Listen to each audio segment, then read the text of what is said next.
Welcome to Chirala local channel. ఈ రోజు మన స్టూడియోలో యాతం మేరీబాబు, చీరాల వైఎస్ఆర్ కాంగ్రెస్ పార్టీ పట్టణాధ్యక్షులు వచ్చి ఉన్నారు. అతనితో ఈ రోజు ఇంటర్వ్యూ చేద్దాం. నమస్తే మేరీబాబు గారు. నమస్కారం అన్న. మీ సమయాన్ని వెచ్చించి మా స్టూడియోకి వచ్చినందుకు మీకు ధన్యవాదాలు.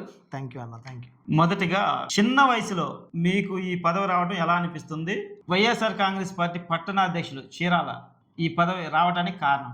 జనరల్గా అన్న, చిన్న వయసులో ఈ పదవిని అలంకరించడం అనేది చాలా అదృష్టం అనే చెప్పాలా. రెండవదన్న, ఒక సూత్రం ఉంటుందన్న, కష్టమే ఫలి అని. కష్టం చేసేవాడికి కంపల్సరీ ఫలితం దక్కిద్దని మన తరతరాల నుంచి చేస్తూ ఉన్నాం. ఈరోజు నేను పడిన కష్టానికి ప్రతిఫలం ఇదని నేను ఆశిస్తూ ఉన్నాను. రెండోది, మీరు వైసీపీ స్థాపించిన దగ్గర నుంచి 3 ఎలక్షన్స్ చూసామన్నా. 14 చూసాం, 19 చూసాం, 24 చూసాం. వీటన్నిటిలో కన్సిస్టెంట్గా కష్టపడి పనిచేసి అప్పుడున్నటువంటి 57, 58 బూతులు కానీ, 58, 59 బూతుల్లో కానీ, అప్పుడున్నటువంటి 198 బూతుల్లో కానీ, ఇప్పుడున్నటువంటి 218 బూతుల్లో కానీ, మీరు ఏది ఒకసారి మీ స్టాటిస్టిక్స్ చూసుకున్నా కానీ, వాటన్నిటిలో ఘనమైనటువంటి మెజారిటీ తీసుకొచ్చినటువంటి వ్యక్తులుగా మేము నిలబడి ఉన్నాం. ఈరోజు నేను ఎవరిని కించపరచటం లేదు, కానీ కష్టపడిన దానికి ప్రతిఫలం తగ్గి నన్ను నమ్మి నాకింత పెద్ద అలంకరించినటువంటి వ్యక్తి మా నియోజకవర్గ ఇన్ఛార్జ్ కరణం వెంకటేష్ బాబు గారికే దక్కిద్దన్న. ఇది కేవలం వెంకటేష్ బాబు గారు నాకు ఇచ్చిన సూచనల మేరకు, నా మీద ఉన్న నమ్మకం మేరకు నాకు వచ్చినటువంటి మెయిన్ ప్రాథమికంగా చెప్పుకోవచ్చు.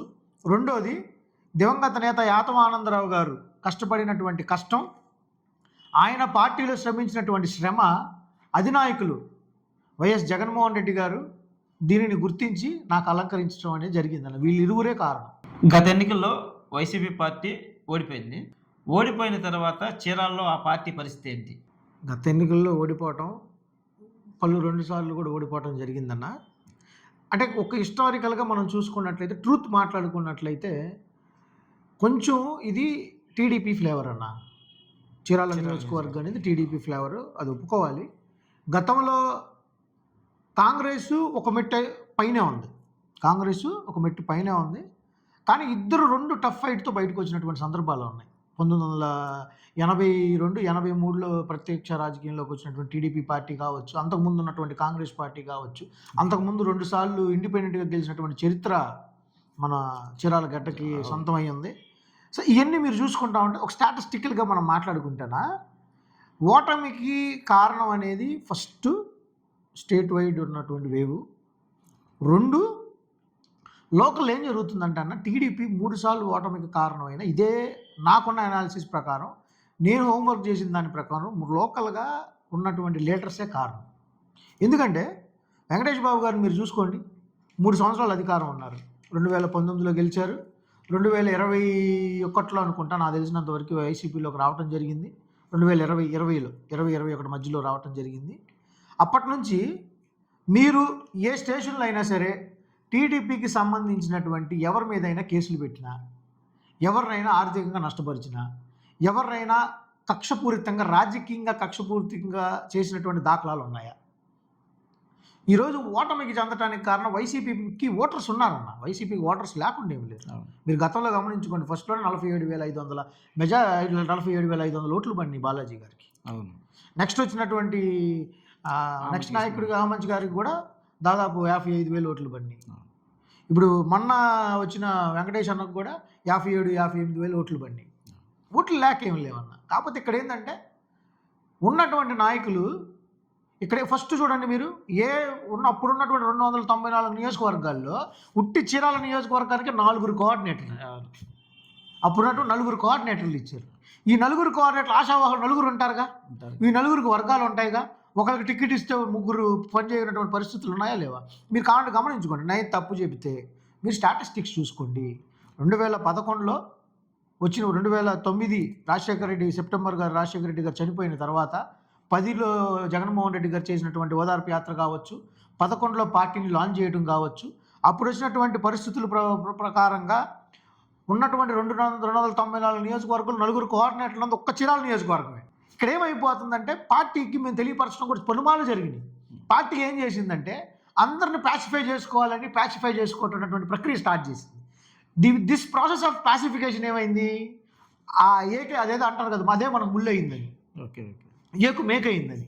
అదే మాకు జరిగింది ఏంటంటే మా పరిస్థితుల్లో మాకున్నటువంటి అంటే నాకున్నటువంటి పర్సనల్గా, ఎందుకంటే నేను ఒక్క వాటికి పరిమితం కాలేదు. పోయిన ఎలక్షన్ కానీ 2019 కానీ 2024 కానీ దాదాపు అప్పుడున్న 198 బూతుల్లో హోంవర్క్ చేశాను.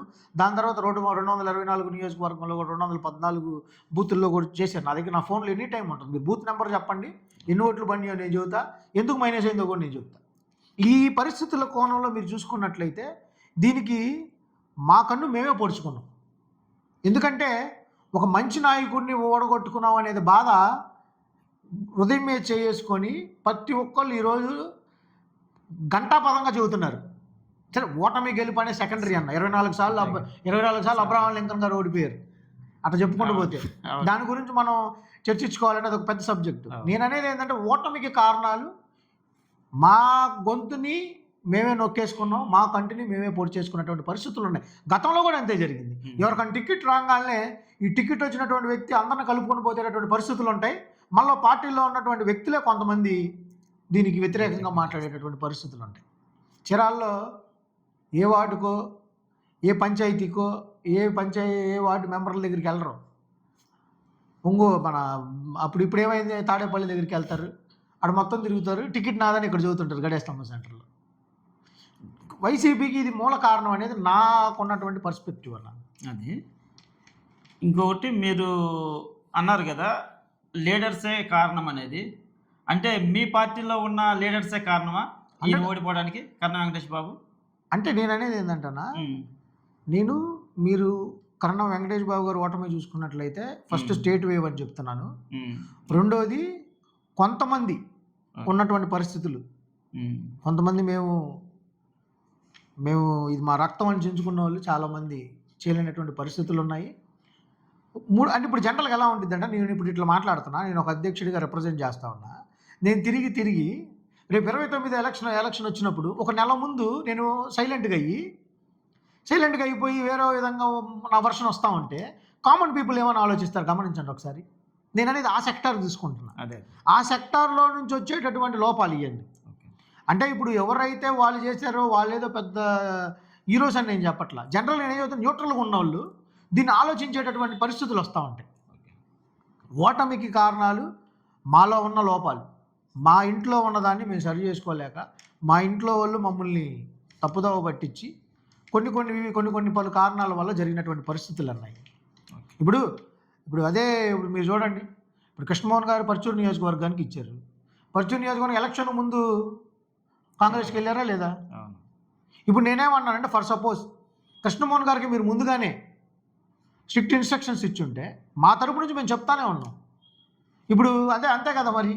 ఇప్పుడు పార్టీలో ఉన్న వాళ్ళు ఇక్కడ పనిచేయలేదు కాబట్టి, పార్టీని తప్పు చూపించారు కాబట్టి వాళ్ళ ఓటమికి కారణాలు ఉన్నాయి. అలాంటి వాళ్ళు మా చీరాల్లో మాకు సంబంధించి వైసీపీ కండవాళ్ళు కప్పుకొని వైసీపీని వాడుకొని వైసీపీ ద్వారా లబ్ధి పొందిన వాళ్ళు ఎలక్షన్కి ఎవరు చేశారో లేదో మీకు చెప్పాల్సిన అవసరం లేదు. ఎందుకంటే మీరు సీనియర్ జర్నలిస్ట్ అయ్యి ఉన్నారు, మీకు తెలుసు. వాళ్ళ పేర్లు ఎందుకు ప్రస్తావించకూడదు, సమంజసం కాదు. మనకంటూ కొంచెం ఉండాలి. దాని ఏంటంటే ఒక రెస్పెక్ట్ ఇవ్వాల్సినటువంటి పరిస్థితులు మనకు ఉన్నాయి కాబట్టి వీ రెస్పెక్ట్ దెమ్. కాకపోతే ఏంటంటే వాళ్ళు ఇంట్రాస్పెక్ట్ చేసుకోవాలి. ఇప్పుడు యాక్చువల్గా నేను నా వార్డు ఒకటే చూసుకొని ఓడిపోతే నా వార్డులో మెజారిటీ వచ్చింది కానీ భుజాలు తలుకుంటే ఎమ్మెల్యే నా వార్డు కాదు కదా. నియోజకవర్గం మొత్తానికి ఎమ్మెల్యే కాబట్టి పార్టీలో ఉన్న నాయకులకు మొత్తం ఆ పరిస్థితుల కోణంలో చూసుకుంటాన్న పార్టీ చాలా వరకు చీరాల వరకు ప్రతిసారి పార్టీ చీరాల వరకు మాత్రం అన్న ఈ తప్పులు ఒకసారి మేము అయితే అధిష్టానానికి తీసుకెళ్ళడం జరిగింది. వాళ్ళు కూడా దాని పరిగణలోకి తీసుకొని దాని మీద కొంచెం కసరత్తు అయితే జరుగుతూ ఉందన్న ప్రస్తుతానికి. ఇప్పుడు వైఎస్ఆర్ కాంగ్రెస్ పార్టీ చీరాల్లో మీకన్నా సీనియర్ నాయకులు ఉన్నారు, కానీ వాళ్ళను కాదని మీకు పట్టణాధ్యక్షుడు అంటే ఒక లెక్కలో వయసులో చిన్నోళ్ళైనా అంటే పార్టీ పరంగా పార్టీలో పనిచేశారు కాబట్టి మీకు పార్టీలో పనిచేశారని ఇచ్చారా, లేకపోతే సీనియర్లు కాదని మీకు ఇవ్వడానికి కారణం ఏంటి? చాలా మంచి ప్రశ్న అన్న. నాకు ఒక అవకాశం ఇచ్చినట్టే మీరు ఈ వేదిక మీదగా అందరికి చెప్పుకోవటం అనేది చాలా వెరీ గుడ్ క్వశ్చన్ అన్న. ఒకటన్నా ఇక్కడ 2 పారామీటర్స్ తీసుకోవాలా. ఒకటేంటంటే సీనియర్ నాయకులు ఒకటి, 2 వైఎస్ఆర్సీపీ పార్టీలో సీనియర్ నాయకులు ఒకటి. మీరు 2 వైఎస్ఆర్సీపీ పార్టీలో సీనియర్ నాయకులు ఇక్కడన్నా సీనియర్ నాయకులు కాదని నాకు ఇచ్చింది అయితే లేదన్న. సీనియర్ నాయకుల యొక్క సపోర్ట్తో నాకు వచ్చింది. ఎందుకంటే సీనియర్ నాయకులు సపోర్ట్ చేయలేదు అనుకున్నా నాకెలా వస్తుంది, నాకు రాదు. వాళ్ళని కాదని నాకు ఇచ్చింది అయితే కాదు. బయట రూమర్స్ 100 వస్తుంటాయి. ఆ సీనియర్ నాయకులందరినీ కలిసి మాట్లాడుకొని ఒప్పించుకొని వచ్చినటువంటి పదవే కానీ నేనేందో తోపును కాబట్టి నాకు రాలేదన్న. సీనియర్ నాయకులందరినీ ఒప్పించుకొని వాళ్ళు వెళ్ళి వెంకటేశానికి ప్రతిపాదిస్తే వెంకటేష్ అన్నగారు దాన్ని పరిగణలోకి తీసుకొని ఇచ్చినటువంటి వరమే కానీ వాళ్ళందరిని కాదని వాళ్ళందరిని ధిక్కరించి నాకు వచ్చింది అయితే కానీ మాత్రం కానే కాదు. ఇది జగమెరిగినటువంటి సత్యం. ఇంటర్నల్గా ఎవరున్నా కానీ వాళ్ళందరికీ తెలిసిన విషయమే. కానీ వచ్చేటటువంటి రూమర్లు, పలు రూమర్లు రాజకీయంలో ఉన్నప్పుడు రూమర్లు రాకుండా ఎలా ఉంటాయన్న? రూమర్లు వస్తూ ఉంటేనే మాకు హుషారు వస్తూ ఉంటుంది. దాన్ని మేము ఎప్పటికీ యాక్సెప్ట్ చేస్తుంటాం. సీనియర్ నాయకుల యొక్క ప్రోద్బలంతోనే నాకు వచ్చింది. రాజకీయాల్లో ఉన్నారు అన్నాక రూమర్స్ అనేవి వస్తాయి అని చెప్పారు మీరు. అవునన్నా, ఖచ్చితంగా రూమర్స్ అనేవి వస్తుంటాయి, అభియోగాలు వస్తుంటాయి. కానీ మీకు పదవి వచ్చిన మొదటి రోజే మీ మీద సోషల్ మీడియాలో కొన్ని రూమర్స్ వచ్చాయి. దాని మీద మీ కామెంట్. చూశాను. మా యూత్ మా ఫ్రెండ్స్ కూడా నాకు దాన్ని స్క్రీన్ షాట్ తీసి పెట్టడం జరిగింది. అంటే జనరల్గా ఒకటన్నా, ఇప్పుడు ఒక రూమర్ కొన్ని ఉంటాయి. కొన్ని rumours we need to discuss. కొన్ని రూమర్స్ ఇదేంద్ర బాబు అనుకునే మాటలు ఉంటాయి. అసలు కొన్ని రూమర్స్ చూస్తే చదివేవాడు కూడా ఇది ఎవడో బుర్ర తక్కువ రాసినట్టు పరిస్థితులు చూస్తాయి. నేను దాన్ని చూసి ఒకటే అనుకుంటా, టీడీపీ వాళ్ళు నేనేమన్నాం, అది టీడీపీ వాళ్ళు రాసింది అనేది నేను పరిగణలోకి తీసుకోను. మావాడు ఎవడో చెప్పట్టే రాసేది. ఇప్పుడు నాకు ఎలా ఉంటుంది అంటన్నా, నేను మన దగ్గర ఉన్నటువంటి తోడేళ్ళ గురించి ఆలోచిస్తా. ఎదుట శత్రువు ఎప్పుడు శత్రువే. రాజకీయంలో శత్రువులు మిత్రులు ఎవరుంటారు? శత్రువు ఇన్ ద సెన్స్ వేరే పార్టీలో ఉన్నోళ్ళు, వాళ్ళ యొక్క ఐడియాలజీ వేరు, మా యొక్క ఐడియాలజీ వేరు.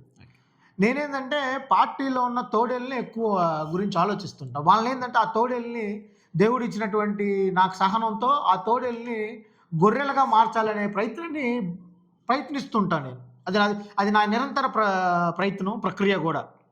మీరు అడిగిన మాటకి నేను వాళ్ళొక దాని ఏమంటారు అమౌంట్ కూడా పెట్టారు.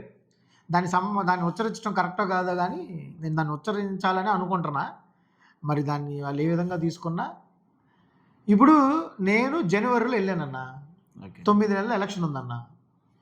జనవరిలో నేను వెళ్ళి ఒక 9 నెలలకే వాళ్ళు చెప్పిన ఫిగర్కి నేను రీచ్ అయితే 5 సంవత్సరాలు ఉన్నటువంటి వాళ్ళు ఎంత ఫిగర్ రీచ్ అవుతారు? రెండోది, మేము పార్టీ ఫ్లేవర్ అయ్యి ఉండొచ్చు. మేము పార్టీ ఫ్లేవర్ అయినా వెంకటేష్ అన్న గారు చేసినటువంటి గొప్ప నేచర్ ఏంటంటే ఆయన్ని అందరిని కలుపుకొని వెళ్ళినటువంటి వ్యక్తి వెంకటేష్ అన్న. ఏ పార్టీనైనా సరే నాకు తెలిసినంత వరకు టీడీపీకి సంబంధించినటువంటి ఎవరిని హింసించకుండా కేసు పడినటువంటి నియోజకవర్గం ఏదన్నా ఉందంటే చీరాల నియోజకవర్గం. అది ఎవరిని శత్రువుగా చూడాల, అందరిని మిత్రులుగానే చూశాడు ఆయన. ఎవరినైనా సరే ఇప్పుడు మేము ఫస్ట్ నుంచి పార్టీ ఫ్లేవర్ అనేది మా పెద్ద ఆయన కరణం బలరామకృష్ణమూర్తి గారికి కానీ వెంకటేష్ బాబు గారికి కానీ తెలుసు. వాళ్ళు ఇరువురు దాన్ని మమ్మల్ని యాక్సెప్ట్ చేశారు కాబట్టి నేను చేసిన పని ఏంది, పార్టీని బలోపేతం చేశానే కానీ ఎక్కడ కూడా నేను పార్టీని ఉద్దేశించి కానీ ఏ ఆఫీస్కి కానీ ఏ మండలానికి కానీ ఏ వార్డుకి కానీ ఏ సచివాలయానికి కానీ వెళ్ళిన దాఖలాలు లేవు. ఏముంది ఫేస్బుక్ ఇప్పుడు మార్క్ జుకర్బర్గ్ ఏం చేశాడంటే ఫేస్బుక్ని ఒక ఇంటెంట్తో క్రియేట్ చేశాడు. ఆ ఇంటెంట్ని వీళ్ళందరికీ ఏమైపోయిందంటే వాళ్ళకు ఉన్నటువంటి మనసులో ఉన్న ఆలోచనలు తిట్టలేనటువంటి వ్యక్తి డైరెక్ట్గా మాట్లాడలేక డైరెక్ట్గా ఎదుర్కోలేక అది ఇంట్లో కూర్చొని ఒక ప్రెస్ చేస్తే అయిపోతుంది. ఆ విషయంగానే పరిగణన చేస్తూ ఉంటారు. లేదు రాసిన వాళ్ళు ఎవరైనా సరే వాళ్ళ ఫేస్తో రాసి ముఖాముఖి చర్చకైతే నాకున్నటువంటి దివంగత నేత యాతమానందరావు గారు ఇచ్చినటువంటి వాటా ప్రకారం వాళ్ళు కనుక నాకు నిరూపిస్తే ఆ వాటా మాత్రం వాళ్ళకి రాసేస్తారు. అయ్యేదో నాకు ఎక్కడ ఇవ్వమని అన్న వాళ్ళని, నాకేముంది దాంట్లో, అంత డబ్బులు నాకు వాళ్ళు ఇవ్వగలిగితే నా వాటా వాళ్ళకి రాస్తా, ఆ డబ్బులు నాకు ఇస్తే మనం చక్కగా నేను దాని గురించి హ్యాపీగానే తీసుకుంటా. కాకపోతే ఏంటంటే అన్న రూమర్స్ని నేను చాలా హెల్దీగా తీసుకుంటాను. ఎందుకంటే గతంలో నేనున్నప్పుడు కూడా నా మీద వచ్చిన రూమర్స్ నాకు తెలిసినంత వరకు ఈ రూమర్స్ రాసేవాడి నవ్వుకుంటూ రాసి ఉంటాడు. ఎందుకంటే నేను చాలా జెన్యున్గా ఉంటానన్న. నేను చెప్పేది కాదు, నాకు సంబంధించిన వాళ్ళని నాతో పరిచయం ఉన్న వాళ్ళు మీరు ఎవరినైనా అడగండి. ఎవరైనా సరే నాకు తెలియని వ్యక్తి, నాకు ఫేస్బుక్ ఫాలో అయ్యే వ్యక్తి, ఒక వ్యక్తి డౌల్కర్ అనే ఒక వ్యక్తి పర్చూరు నుంచి నాకు ఫేస్బుక్ మెసేజ్ పెట్టాడు అంతే. అన్నా మాకు ఇట్లా ప్రాబ్లం ఉందన్న పర్చూరు పోలీస్ స్టేషన్లో మీరు చెప్పాలన్నా అని. మీరు కావాలంటే డాల్కర్ అనే వ్యక్తి, నేను పేరు కూడా చెప్పాను, ఫేస్బుక్లో మీరు చూసి అతను కూడా మీరు మాట్లాడవచ్చు. చెప్తే అక్కడ నాకు పర్చూరు నియోజకవర్గ ఇన్ఛార్జ్ ఉన్నటువంటి ఎడం బాలాజీ గారు ఉన్నప్పుడు, అతని దగ్గర ఉన్న ఒక పిఏ ఉన్నప్పుడు ఆ సురేష్ అని ఉన్నాడు, సురేష్ గుంటి అని అతనితో మాట్లాడి ఆ కన్సర్న్ సిఐతో నేను మాట్లాడించి కొన్ని సంవత్సరాల నుంచి ఒకదగినటువంటి ప్రాబ్లమ్ని 2 డేస్లో సాల్వ్ చేశాను. నేనేంటంటే ఫేస్బుక్ని అలా యూజ్ చేసుకుంటా, పాజిటివ్ వేలో యూజ్ చేసుకుంటా, మనకి పాజిటివ్ రిజల్ట్సే వస్తాయి. ఇప్పుడు నేనేమన్నానంటే ఏదో రాజకీయంలో ఉన్నారులే వైట్ షర్ట్ వేసి వెళ్ళి టీం మనకి ఇవ్వాలి అంటే ఓకే, మేము ఈ వైట్ షర్ట్ వేసి నాకు ముందుకు వచ్చిన వెంటనే ఇవన్నీ జరుగుతాయని నాకు తెలుసు. దీన్ని కూడా మేము యాక్సెప్ట్ చేస్తూ ఉన్నాం. కాకపోతే ఏంటంటే నేను ఎక్కడ సంతకం పెట్టమంటే అక్కడ సంతకం పెడతా, వాళ్ళు ప్రూవ్ చేస్తే నేను సంతకం పెట్టిన డాక్యుమెంట్స్ వాళ్ళు తీసేసుకోమను, వాళ్ళు ప్రూవ్ చేయలేకపోతే 50 లక్షలు తీసుకొచ్చి నాకు ఇస్తే చక్కగా నేను ఇంకో వ్యాపారం చేసుకుంటాను. ఓకే, మంచిది. మీరు అధికారంలో ఉన్నప్పుడు మేము ఎవరిని ఇబ్బంది పెట్టలేదు, ఏ పార్టీ వాళ్ళ మీద కేసులు పెట్టలేదు అని చెప్తున్నారు. కానీ ఇటీవల జరిగిన ఓ ఇంటర్వ్యూలో ప్రస్తుతం ఉన్న ఎమ్మెల్యే మధులూరి మాలకొండయ్య గారి అబ్బాయి మమ్మల్ని 2 సంవత్సరాలు ఇబ్బందులు పెట్టారు అని ఇంటర్వ్యూలో చెప్పారు. దానికి మీరేం సమాధానం చెప్తారు? చూశాను ఇంటర్వ్యూ చూశాను. ఒకటన్నా, వాళ్ళు కూడా మా పార్టీయే, ప్రజా సంకల్ప యాత్ర అప్పుడు మా పార్టీలో ఉన్నోళ్ళే, మా మిత్రులే, మా అన్నలే. కానీ ఒకటన్నా నేను అనేది ఏంటంటే ఇప్పుడు మనం ఇప్పుడు జనరల్గా ఎలా ఉందంటే అన్న సోషల్ మీడియా, ఇప్పుడు నేను ఇంట్లో కూర్చొని లైవ్ పెట్టినా కొన్ని హిస్టరీకి వెళ్ళి రికార్డ్స్ తీసుకొని దాన్ని క్వశ్చన్ చేసేటటువంటి పరిస్థితులు ఉన్నాయి. ఒకప్పుడు వేరు, ఒకళ్ళ మీద నింద చేయటం, అది నిరూపించుకోలేనటువంటి పరిస్థితులు. ఇప్పుడు నిరూపించుకోవడం చాలా ఈజీ. ఏముంది, రైట్ టు ఇన్ఫర్మేషన్ యాక్ట్ కింద పెట్టమనండి, ఏముంది. ఇప్పుడు నేను చెప్పేది ఏముంది, ఇప్పుడు నేను చెప్పినా వాళ్ళేందో నేను వైసీపీ కాబట్టి అంటారు, అట్లొద్దు. మనం ఒక మాట ఉండి ఒక పరిస్థితుల్లో ఉన్నప్పుడు ఒకళ్ళు తప్పు చేసినప్పుడు దాన్ని ఏ విధంగా చేయాల్సి వచ్చిందో కూడా చెప్పుకునేటటువంటి పరిస్థితుల్లో మనం ఉండాలి రాజకీయ నాయకులు. ఇప్పుడు నేనేమంటానంటే, ఇప్పుడు ఒకటన్నా నేనేమంటానంటే రైట్ అంట, నీతి అంట, మంచా చెడా, కరెక్టా రాంగా కాదు, రైట్. ఈ రైట్ చేసినప్పుడు కొంతమందికి నచ్చొచ్చు, కొంతమంది నచ్చకపోవచ్చు. నచ్చలేని వాళ్ళని మనం కన్విన్స్ చేసుకొని ఎందుకు చేయాల్సి వచ్చిందో, ఎందుకు చేయాలి, ఇది చేస్తే మనకి ఇది రైట్ కాబట్టి, నీతి కాబట్టి. ఒక రాజు రాజ్యాన్ని పరిపాలిస్తున్నప్పుడు నీతే చేస్తాడు. నీతి చేసినప్పుడు కొంతమందికి నచ్చొచ్చు, నచ్చకపోవచ్చు. నేనేమన్నానంటే నచ్చపోయినటువంటి గ్రూప్లో ఎవరైనా ఉన్నప్పుడు వాళ్ళని కూడా కన్విన్స్ చేసుకొని తీసుకెళ్లేవాడే రాజు. ఆ రాజే మా వెంకటేష్ బాబు గారు. ఎందుకు చెప్తున్నానంటే ఆ మాట కూడా నేను చాలా క్లియర్గా చెప్తున్నాను. మనకి రాజ్యాంగం కల్పించిన హక్కు ఉంది, 2005 రైట్ టు ఇన్ఫర్మేషన్ యాక్ట్ ఉంది. నన్ను పెడతారా, మీరు పెడతారా? గతంలో ఉన్నటువంటి పోలీసు సిఐలు ఉన్నారు, ఇప్పుడు అదే సిఐ కదా చేస్తుంది. ఇప్పుడు మన రూరల్ సిఐ గారు గతంలో 1 టౌన్ సిఐగా చేయలేదు ఎలక్షన్కి ముందు, మరి అదే సిఐ గారు కదా చేస్తుంది. వేటపాలెం ఎస్ఐ గారు వెంకటేశ్వర గారు అదే ఎస్ఐ గారు కదా 1 టౌన్కి చేసిన ఎస్ఐ గారు కదా చేస్తుంది. ఒకవేళ నిజంగా కేసులు పెట్టి హెరాస్ చేసి ఇబ్బంది పెడితే వీళ్ళు ఎందుకు కంటిన్యూ చేస్తారు? Small question. రెండో పాయింట్, నాకు తెలిసినంతవరకు గారికి గౌరవ ఎమ్మెల్యే గారు వచ్చింది 2 సంవత్సరాల ముందు అనుకుంటున్నా, నాకు తెలిసినంతవరకు. Correct me if I'm wrong. 2 సంవత్సరాల క్రితం వచ్చారు. 2 సంవత్సరాల క్రితం వచ్చినప్పుడు మా వార్డులోనే సుమారు 4-5 ప్రోగ్రాములు పెట్టారు. నా వార్డులో 4-5 ప్రోగ్రాములు పెట్టారు. మా వార్డులో అందరం మేము బాగానే ఉంటాం. ఏదైనా జరుగుతున్నప్పుడు మాకు ఇంటిమేషన్ ఇచ్చుకుంటారు, భలేవాడు, మేము వాళ్ళకి ఇంటిమేషన్ ఇచ్చుకుంటాం, వాళ్ళు మాకు ఇచ్చుకుంటారు. హెల్దీగానే ఉంటుంది అట్మాస్ఫియర్ మాది, ఎక్కడైనా హెల్దీగానే ఉంటుంది. ఇట్లానే ఉండాలి రాజకీయం. అంత హెల్దీగానే తేల్చినటువంటి పరిస్థితుల్లో నేను చూశాను కదా. మరి నా వార్డులో అన్ని ప్రోగ్రాములు పెట్టుకున్నప్పుడు ఎవరు పెట్టుకొని లేదు? ఇప్పుడు జరుగుతున్న ప్రక్రియ ఎలా ఉందో మీరు చూసుకోండి. నేనేమన్నానంటే, ఇప్పుడు నన్ను జస్టిఫై చేసుకొని నేను 100 చెబుతా. వెంకటేష్ బాబు గారు చేసింది రాజనీతి. రాజుగా నీతిగా ప్రయోగం చేశాడు కాబట్టే ఆ రాజనీతిగా ప్రయోగం చేసిన వ్యక్తులే ఇప్పుడు ఆ మాట అన్నప్పుడు మీరు నమ్మకపోండి, ఆ ఇంటర్వ్యూ చూసి అటు తిరుగుతున్న వల్ల నా దగ్గరికి వచ్చి, షాప్ దగ్గరికి వచ్చి చాలామంది చెప్పిన మాటలు. నేనేదో ఇప్పుడు వాళ్ళ పేర్లు ఎత్తి వాళ్ళని ఎందుకు నేను మైనస్ చేయాలా? తప్పదు. ఎందుకన్నానన్నా, ఇప్పుడు మీడియా ఉంది కదా అని చెప్పి మనం మాట్లాడేసేస్తే అక్కడ జరిగిన పరిస్థితులు లోకల్ అందరికీ తెలుసు అన్న. ఇప్పుడు మీ దగ్గర ఉన్న వాళ్ళు, ఇప్పుడు జనరల్గా మీ దగ్గర ఉన్న వాళ్ళని మీరు అడగండి, ఒక్కరి చేత చెప్పించండి ఎవరిని ఇబ్బంది పెట్టారు, అది మీకు అర్థమైపోతుంది దాంట్లో. కాకపోతే ఏంటంటే నేనైతే నా పర్సనల్ నేను ఏకీవించను. రానున్న రోజుల్లో వైఎస్ఆర్ కాంగ్రెస్ పార్టీని చీరాలో బలోపేతం చేస్తారా? బలోపేతం చేయటానికి మీ దగ్గర ప్రణాళిక ఏమైనా ఉందా? 100% అన్న. చీరాల నియోజకవర్గం అనేది వైసీపీకి చాలా పాజిటివ్ ఫ్లేవర్గా ఉంటుంది. వాటన్నిటినీ నేను వార్డు స్థాయి నుంచి మాట్లాడుతూ ఉన్నాను.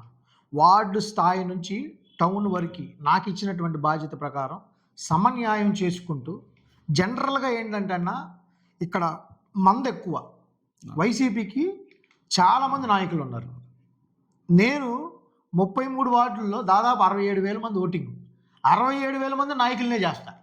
ఎందుకంటే అందరిని సమన్యాయం చేసుకొని, అందరిని కలుపుకొని వార్డు స్థాయి నుంచి ఇదంతా నాకు ఎలా నేర్పించాడంటే మా తాతయ్య దగ్గర నుంచి నేర్చుకున్నటువంటి ప్రక్రియ ఇది. 2011లో ప్రప్రథమంగా యువజన శ్రామిక రైతు కాంగ్రెస్ పార్టీకి ఫస్ట్ టౌన్ ప్రెసిడెంట్ అప్పట్లో జగన్మోహన్ రెడ్డి గారు ప్రకటించినటువంటి వ్యక్తి యాతం ఆనందరావు గారు. యాతం ఆనందరావు గారిని ముందు పెట్టుకొని యాదవ్ ఆనందరావు గారు చేసేటటువంటి పేపర్ వర్క్ కానీ ఇంటిమేషన్స్ కానీ మొత్తం చేసింది నేనే అన్న. నేను చేశాను కాబట్టి దానిని అడాప్ట్ చేసుకొని దాని ప్రకారంగానే వార్డు స్థాయి నుంచి 33 వార్డుల్లో 33 మందిని ఇన్ఛార్జీలుగా వేసి కరణం వెంకటేష్ బాబు గారి అధ్యక్షతన ఆయన ఆదేశాల మేరకు దీన్ని పటిష్టత చేయాల్సినటువంటి బాధ్యత మాకుందన్న. చాలామంది యాక్టివ్గా ఉన్నారు, కొంతమంది ప్యాసివ్ అయ్యారు. ప్యాసివ్ అయిన వాళ్ళందరినీ కూడా వాళ్ళను కూడా మేము వాళ్ళతో మాట్లాడుకొని వాళ్ళను కూడా యాక్టివేట్ చేసి వాళ్ళను కూడా ముందు పెట్టుకొని వాళ్ళ సూచనలు కూడా తీసుకొని రానున్న రోజుల్లో 33 వార్డుల్లో ఉన్నటువంటి దాదాపు అప్పుడు 2014లోనే మీరు చూసుకున్నట్లయితే అప్పుడు చంద్రబాబు నాయుడు గారు ఉన్నటువంటి ముఖ్యమంత్రి స్థానంలో కూడా మేము 15 సీట్లు గెలిచాం. మున్సిపల్ దాంట్లో 15 సీట్లు మేము గెలిచాం, 13 టీడీపీకి వచ్చినటువంటి పరిస్థితులు ఉన్నాయి. అప్పుడు కూడా మేము వైసీపీ 15 సీట్లకు వచ్చింది, కృష్ణమోహన్ గారికి 6 వచ్చింది. దాని తర్వాత మీరు చూసుకోండి, దాని తర్వాత మీరు చూసుకున్నా కానీ దాని తర్వాత మీరు వచ్చినా కానీ అప్పటికి కూడా మాకు 22 వైసీపీకి వచ్చినాయి. సో కాబట్టి ఏంటంటే ఇప్పుడు 11 మంది ఇండిపెండెంట్గా ఉన్నారు కదా, వాళ్ళు కూడా వైసీపీ ఫ్లేవరే. ఇప్పుడు నేను రబల్గా వేసాను, రబల్గా వేసి కూడా మాకు జగన్మోహన్ రెడ్డి గారి ఆదేశాలు, జగన్మోహన్ రెడ్డి గారి బ్లెస్సింగ్స్తో పాటు మన అప్పుడున్నటువంటి జిల్లా మంత్రివర్యులు అయి ఉండొచ్చు, వాళ్ళ బ్లెస్సింగ్స్తో పాటు మేము అంటే మీరు ఇప్పుడు కంటిన్యూ చూసుకున్నట్లయితే 32 మంది వైసీపీ కౌన్సిలర్లే, ఒకళ్ళు టీడీపీ కౌన్సిలర్గా ఉన్నారు. ఇప్పుడు వైసీపీకి ఉన్నటువంటి పటిష్టత 100%, 90% ఉంటుందన్న.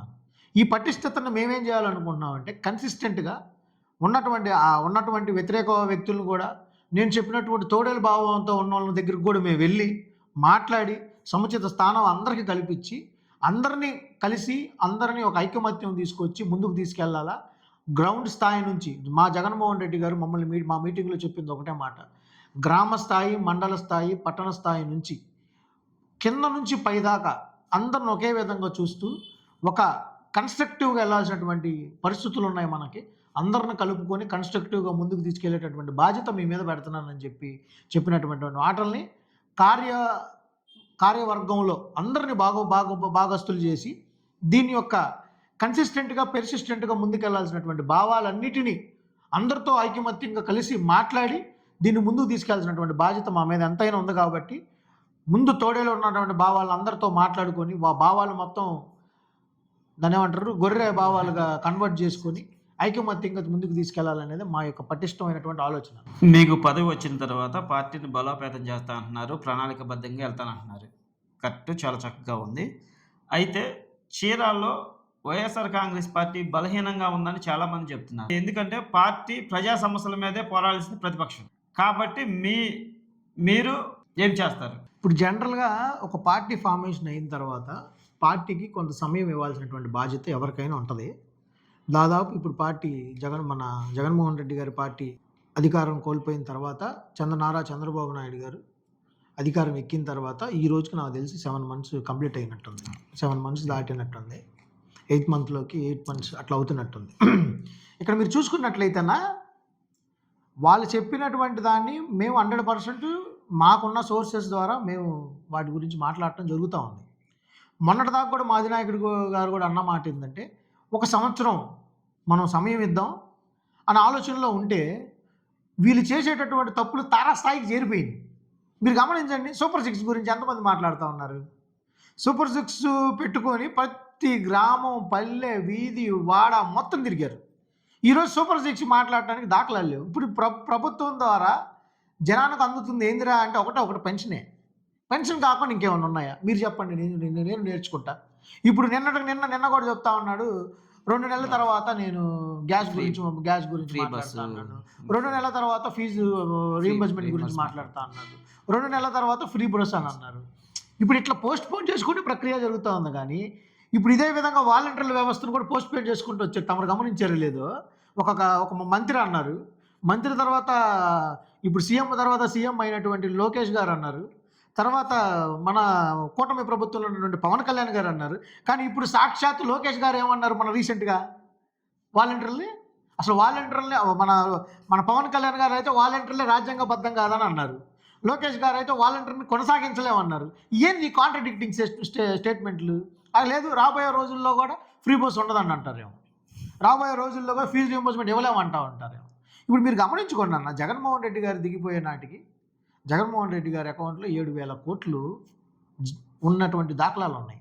చంద్రబాబు నాయుడు గారు దిగిపోయే నాటికి జగన్మోహన్ రెడ్డి గారు పీఠం ఎక్కేటాయని 100 కోట్లే ఉన్నాయి. మరి ఏ విధంగా అమలు చేశారు? 2 సంవత్సరాలు ఫెమైన్ లాగా కరోనా ఉంది. ఇట్లా మీరు చూసుకుంటూ పోతే వీళ్ళు చెప్పేది చేసేది చాలా తక్కువ. మేము కూడా అనుకుంది ఏంటంటే, మేము సమయం ఇవ్వాలి, ఆ సమయం వాళ్ళకి కంపల్సరీ ఇవ్వాల్సిన బాధ్యత మా మీద ఉంది కాబట్టి ఇచ్చాం. ఇక నుంచి లేదని చెప్పి మా అధినాయకులు కూడా మాకు చెప్పడం జరిగింది. ప్రత్యేకంగా చీరాల నియోజకవర్గం చూసుకున్నట్లయితే, చీరాల నియోజకవర్గంలో మేము కూడా అదే అనుకున్నాం, సంవత్సరం దాకా మాట్లాడకూడదని అనుకున్నాం. పరిస్థితులు చూస్తూ ఉంటే మీరు చూడండి, మీరు చీరాల వాసి అయి ఉన్నారు, మీరు చూడండి, మాలకొండయ్య గారు ఎమ్మెల్యేగా ఎక్కిన కాడ నుంచి ఈ రోజు వరకు ఎంతమంది చనిపోయారు? సాక్షాత్ గడేసమ్మ సెంటర్లో ఒక మర్డరు, ఈపురపాలెం మహిళ ఒక మర్డరు, మన దండుపాటి దగ్గర వృద్ధురాలు ఒక మర్డరు. వీటన్నిటికీ మేము అప్పుడు కూడా మేమేం మాట్లాడాల. ఎందుకు మాట్లాడలేదంటారేమో, మేము అధికారులతో మాట్లాడుకోవటం జరుగుతూ ఉంది, అధికారులకు రిప్రజెంట్ ఇవ్వటం జరుగుతూ ఉంది. వాటన్నిటి మేము అక్నాలెడ్జ్ చేస్తున్నాం. మీడియా పూర్వకంగా మేము ఎందుకు రావట్లేదని అంటే, we our self thought that కొంచెం టైం ఇద్దాం వాళ్ళకి అనేది మా ఆలోచన. వీటన్నిటిని మేము ఎస్పీ గారిని కలిసాం, ఈపురపాలెం దాని గారుగా బలరాం కృష్ణమూర్తి గారు వచ్చారు, వెంకటేష్ బాబు గారు వచ్చారు. వెంకటేష్ బాబు గారు వైసీపీ నాయకులందరూ ఎస్పీ గారిని కలిసి ఎస్పీ గారికి వివరించుకోవడం జరిగింది. మా వైసీపీ నాయకుడు వైసీపీ కార్యకర్త పాపాయపాలెంలో బాతు సీనిది కూడా ఎస్పీ గారిని కలిసాం, దాన్ని అక్నాలెడ్జ్ చేసాం. ఇక్కడ గడేసమ్మ సెంటర్లో జరిగింది ఇవి చేసాం. కాకపోతే మీడియాకి ప్రముఖంగా ఎందుకు రాలేకపోతున్నాం అంటే, మేము వాళ్ళకి సమయం ఇవ్వాలనుకున్నటువంటి మాట వాస్తవమే, కానీ మా పోరాటాలు మేము పోరాడుతూనే ఉన్నాం. మేము ఎక్కడ కూడా దీన్ని అక్నాలెడ్జ్ అయినటువంటి దాఖలాలు అయితే లేవు. వాటిని అక్నాలెడ్జ్ చేసి వాళ్ళకి ఇవ్వాల్సినటువంటి భరోసా మేము కల్పించాము. నాయకులకి మేము రిప్రజెంట్ చేయడం జరిగింది. దాని మీద జరుగుతున్నటువంటి ఏ కోణంలో దర్యాప్తు చేస్తున్నారో కూడా మేము వెళ్ళి ఇంటర్వ్యూని అయ్యి, ఆ దర్యాప్తు కరెక్ట్గా చేస్తున్నారో లేదని కూడా మన స్థానిక డిఎస్పీ గారితో కూడా మేము మాట్లాడటం జరిగింది. వీటన్నిటిని చేస్తూ ఉన్నాం. కానీ రేపు 29వ తారీఖున ఫీజు రియంబర్స్మెంట్ మీద ధర్నా ఒకటి ఉంది. రేపు అది మా అధినాయకుడు ఇచ్చేటటువంటి సూచనల ప్రకారంగా రానున్న రోజుల్లో కంపల్సరీగా పీపుల్స్ వాయిస్గా ప్రతిపక్షం వాయిస్ 100% మీరు చూస్తారు. 100% దీన్ని అమలుపరుస్తాము. దీని దిశలోనే, దీని ప్రక్రియలోనే నా యొక్క పటిష్టత కూడా దీని ప్రక్రియలోనే ఉంటుందన్న. ఓకే, ఇప్పుడు మీరు ఒక మాట అన్నారు, గడియార స్తంభం సెంటర్లో మర్డర్ జరిగింది, దండుబాటులో వృద్ధురాలు జరిగింది, ఈపురపాలెంలో జరిగింది. కానీ వీటికి ఎమ్మెల్యేకి ఏం సంబంధం? ఎమ్మెల్యేని ఎలా ఆపాదిస్తారు మీరు కదా? ఇప్పుడు ఇంట్లో ఒక అమ్మాయో అబ్బాయో తప్పు చేస్తే ఎవరిని అంటాం? తల్లిదండ్రులను అంటాం. ఇప్పుడు చీరాల నియోజకవర్గానికి ప్రథమ పౌరుడు ఎవరు? ఎమ్మెల్యే గారు. మరి ఆయనే కదా పర్యవేక్షించాల్సింది. ఒకటి జరిగింది, వెంటనే లా అండ్ ఆర్డర్ పర్యవేక్షించాల్సిన బాధ్యత ఎవరిది? ఓకే, నేనేమన్నానంటే దానికి ఆయనకి ఆపాదించట్లా, నేనేమి మీరు నన్ను అర్థం చేసుకోవాలి. ఆయనకి ఆపాదించట్లా, మీరు ప్రతిపక్ష హోదా ఏ విధంగా నిర్వర్తిస్తున్నారనే మాటలకి వచ్చినటువంటి జవాబు అది. ఇప్పుడు ఎవరినైనా సరే ఏదేమైనా సరే ఎమ్మెల్యే గారినే కదా అనాల్సింది అనేది కూడా. ఇప్పుడు లా అండ్ ఆర్డర్ పర్యవేక్షణ లేదనుకోండి, ఎవరిని అంటారు మీరు? ఇప్పుడు మీరు ఒక సంస్థలో పనిచేస్తున్నారు సార్, ఆ సంస్థలో ఒక వ్యక్తి తప్పు చేసినప్పుడు సంస్థ అధినేతకు ఉంటుందా, లేకపోతే సంస్థలో పనిచేసేటటువంటి వ్యక్తులకు ఉంటుందా? సంస్థల అధినేతకే ఉంటుంది. నేనేమన్నానంటే, మీరు మమ్మల్ని మిర్రర్గా చూడండి అంటున్నా. ప్రతిపక్షం is an voice of a mirror. మిర్రర్లోకి వెళ్ళి మీరు ఎలా అయితే సరి చేసుకుంటారో, మా మాటలు మీరు అలా చేసుకుంటే మీరు అభివృద్ధి చెందుతారు. మా మాటలు మీరు అలా చూసుకోకుండా వేరే విధంగా ఆలోచించుకున్నారు అనుకో, అది మీకే నష్టం. మేము ఆ యొక్క కోణంలో చెప్తా ఉన్నాం. అంతేగాని వీటన్నిటికీ ఆయన ఆపాదించేటటువంటి అంకిత జ్ఞానంతో అయితే మేమైతే మాట్లాడం. అంత దాని ఇర్రెస్పాన్సిబుల్గా అయితే మేము లేవు. వీ రెస్పెక్ట్ పీపుల్స్ లీడర్ కాబట్టి, జనం ఎన్నుకున్నాడు కాబట్టి ఆయన మేము రెస్పెక్ట్ ఇస్తాం. 100% రెస్పెక్ట్ ఇవ్వాల్సిందే. ఎందుకంటే జనం ఎన్నుకున్నటువంటి వ్యక్తి అతను మేము గౌరవిస్తాం. మేమనేది ఏంటంటే, లా అండ్ ఆర్డర్ క్షీణిస్తున్నప్పుడు ఎవరిని ప్రశ్నించాలి? ఇప్పుడు ఆయన ద్వారా అధికారులు వెళ్తే పనిచేస్తారా, మా ద్వారా వెళ్తే అధికారులు పనిచేస్తారా? ఆ టెక్నికల్ పాయింట్తోనే మేము మాట్లాడతాం. చీరాల్లో చాలా ముమ్మరంగా జరుగుతున్న ప్రచారం ఒకటి ఉంది. అదేంటంటే కర్ణ వెంకటేష్ బాబు టీడీపీలో చేరతారని. కర్ణ వెంకటేష్ బాబు టీడీపీలో చేరితే మీ వైసీపీ వాళ్ళు చిక్కులో పడ్డట్టేనా చీరాల్లో? ఇక్కడ మీరు అడిగిన దాంట్లో 2 అన్న. సెకండ్ తీసేయండి, ఎందుకంటే ఫస్ట్ది లేదు కాబట్టి. నేనేమంటానంటనా, ఇప్పుడు ఒకరిని ఎదుర్కోలేనప్పుడు ఈజీగా చేసే పని ఏంది? నరం లేని నాలిక ఎట్టని తిరుగుతుంది. అదేం చేస్తుందంటే, ఇప్పుడు సపోజు ఒక మీడియా సంస్థ మిమ్మల్ని ఎదుర్కోలేకపోతే మీ మీద ఏం చేస్తుంది? ఆ మీడియా సంస్థ ఏం చేస్తుందంటే, వీళ్ళు టీడీపీ ముద్ర వేసుకున్నారు, వీళ్ళతో మనకు సంబంధం లేదు అంటది. జనరల్గా మీడియా అనేది 4th ఎస్టేట్. ఇది ఎలా వెళ్తుంది? ప్రజల పక్షాన పోరాడేటటువంటిది మీడియా. అదేవిధంగా ప్రజల పక్షాన పోరాడేటటువంటి వ్యక్తే కరణం వెంకటేష్ బాబు గారు. కరణం వెంకటేష్ బాబు గారి గురించి నేను మంచిగా చెప్పేది కాదన్న. మీరున్నటువంటి ఉమ్మడి జిల్లాలో 12 నియోజకవర్గాల్లో చూసుకోండి, ఎవరైనా ఇదే విధంగా చెబుతారు. ఏ పార్టీలో ఉన్న వ్యక్తికి కష్టం జరిగినా ముందుకు వచ్చే వ్యక్తి ఎవరు ఉన్నట్టు కరణం వెంకటేష్ బాబు గారే. కానీ ఆయన్ని ఈ మంచితనంతో ఎదుర్కోలేక వచ్చేటటువంటి ఫ్రీ అసెట్ ఏంది? ఆయన టీడీపీలోకి వెళ్తున్నారు. టీడీపీలోకి ఆయనకి వెళ్ళాల్సిన అవసరం ఏముంటుంది చెప్పండి? టీడీపీలోకి వెళ్ళాల్సిన అవసరం ఆయనకి లేదు. ఎందుకంటే టీడీపీలో ఉన్న సీనియర్ మోస్ట్ నాయకులందరూ కరణం బలరామ కృష్ణమూర్తి గారు శిష్యులే. ఫ్రెండ్షిప్ అనేది ఎవరికైనా ఉంటుంది. ఫ్రెండ్షిప్ వేరు, పాలిటిక్స్ వేరు. ఈరోజు చీరాల్లో చూసుకోండి, వివిధ పార్టీలు వివిధ హోదాలు ఉన్న మా మామయ్యలు ఉన్నారు, మా బాబాయిలు ఉన్నారు, మా అన్నలు ఉన్నారు, అందరితో మా రిలేషన్ ఉంటుంది. కానీ రాజకీయంకి వచ్చేసరికి మా ఐడియాలజీ ఒకటే. మా అధినాయకుడు ఏదైతే చెప్తారో దానికోసం మేము పోరాటటువంటి పరిస్థితుల్లోనే మేము ఉంటాం. ఈరోజు నేను ఒకటే చెప్తా ఉన్నా మాట. ఈ మీడియా మీరు అడిగారు కాబట్టి, మంచి ప్రశ్న అది, మీరు అడిగారు కాబట్టి మీ మీడియా పూర్వకంగా నేను ఒకటే చెప్పదలుచుకున్నా. ఎవరు ఏ పార్టీలోకి వెళ్ళరు. కరణం వెంకటేష్ బాబు గారు 2029లో 2027లో జమిలీ అంటున్నారు. అది గనక నెరవేరిస్తే అప్పుడు కానీ, ఒకవేళ అది జరగకపోతే 2029లో కానీ కరణం వెంకటేష్ బాబు గారు చీరాల్లోనే కంటెస్ట్ చేస్తారు, చీరాల్లోనే పోటీ చేస్తారు. మీరు దీని గురించి బాధపడాల్సిన పనే లేదు. వైసీపీలోనే కొనసాగుతారు, వైసీపీలోనే ఉంటారు. ఇది తథ్యం. ఓకే మేరీబాబు గారు, చాలా చక్కగా చెప్పారు.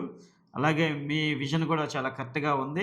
చీరాల్లో వైఎస్ఆర్ కాంగ్రెస్ పార్టీ అభివృద్ధి చెందాలి, బలంగా ఉండాలని మేము కూడా కోరుకుంటున్నాము. ముందుగా మా ఛానల్ ద్వారా కూడా మీకు పదవి వచ్చినందుకు శుభాకాంక్షలు తెలుపుతున్నాం. Thank you sir, thank you. మరిన్ని విశ్లేషణల కోసం చూస్తూనే ఉండండి చీరాల లోకల్ ఛానల్. నా చీరాల మన చీరాల.